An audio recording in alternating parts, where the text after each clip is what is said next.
Hello mga kamarites, another vlog na naman tayo dito sa aking workplace.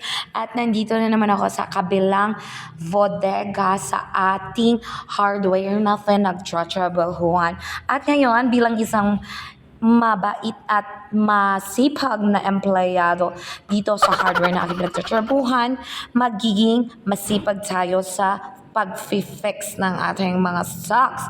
At bilang isang stalkers tuloy, bilang isang stockholder dito sa ating pinagtatrabuhang hardware, magfa-fix tayo ng ating mga Ventura dahil marami pang nakakarton dyan. Kita nyo naman may mga nakakarton pa dyan. So ang ibig sabihin yan, kailangan na nating ilagay yan sa ating mga shelves dahil kailangan punuin na naman yung mga shelves na yan. Dahil pag nakita ni Bossing na walang laman yung mga yan, baka gawin tayong pintura. Charot. Hindi. Baka papagalitan tayo. Alam nyo naman ang ating boss, sobrang bait. Sobrang bait na kailangan nating pakisamahan dahil baka mafalayas tayo sa ating pinagtratrabahuhan.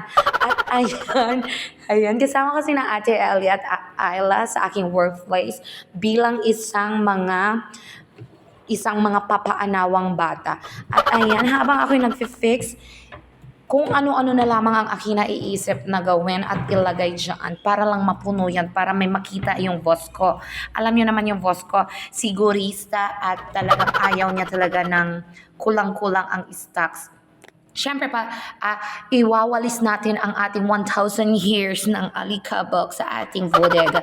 Matagal nang hindi nawalisan yan, kaya ayan, madadagdagan na naman yung kulangot sa aking ilong. At ayan, bilang isang bodegera, syempre, magiging cargador din tayo dahil, syempre, sino bang aasahan dyan? Kailangan nating evohat yung mga host dyan para ilagay natin sa dapat kalagyan para makita na naman kung meron pa bang available na size nito at para pag wala na, o-order na naman tayo sa ating mga ahente. At ayan, diba, Amazon na lang yung feg. O, tingnan, carry bells ko talaga ang paggalaw dyan. At next na naman nating i-fix ay ang ating mga shovel. Pag tinanong nyo ano ang ibig sabihin ng shovel, edi pala. Yan, pa-spellingin nyo ako. Spell shovel, basta, yun na yun, mga kamarites. Ayan, i-fix na natin ang mga shovels. At ayan yung mga available sizes. Siyempre, kailangan nating i-fix yan para alam nung mga angels natin na meron tayong stocks na ganito. Para hindi nila kailangan pang tanungin sa atin kung meron pa ba na ganito o wala na. Yan yung purpose dyan. Kaya hinuhubaran natin yan sa sako. O, di ba? Masarap, maganda talaga pag hinuhubaran. O, iba na naman yung nasa isip mo.